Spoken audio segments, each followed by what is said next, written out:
Hi అందరికీ, welcome back to Bujjamma ఏంటి వంట. ఈరోజు వీడియోలో చిక్కుడుకాయ కర్రీ చూద్దామండి. చిక్కుడుకాయలు నీట్గా ఇలా కట్ చేసుకొని మంచిగా ఇలా ముక్కలుగా చేసుకొని ఒక గిన్నెలో సాల్ట్ వేసి చిక్కుడుకాయలని బాగా ఆ ముక్కల్ని వేసి కడిగేసుకోవాలి.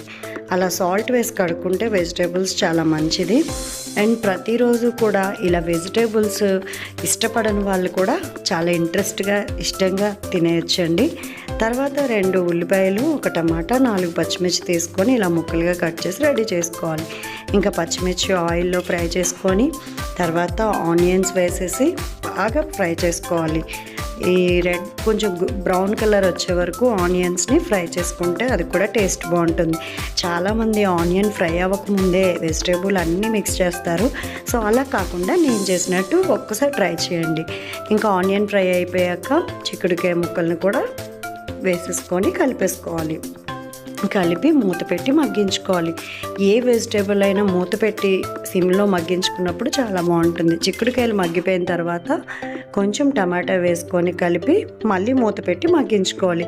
ఇలా దగ్గరికి అయినప్పుడు మనం కొంచెం కారం వేసుకొని తగినంతగా కారం వేసుకొని అలాగే కొంచెం వాటర్ పోసుకొని సాల్ట్ కూడా యాడ్ చేసుకొని చక్కగా కలిపేసుకొని ఇవన్నీ కూడా సిమ్లో పెట్టి మగ్గించాలి.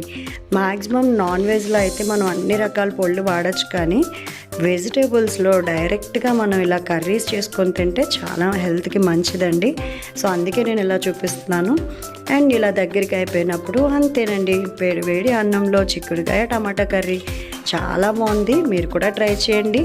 ఇలాంటి వీడియోస్ కోసం సబ్స్క్రైబ్ చేసుకోవడం మర్చిపోవద్దు. Thank you so much.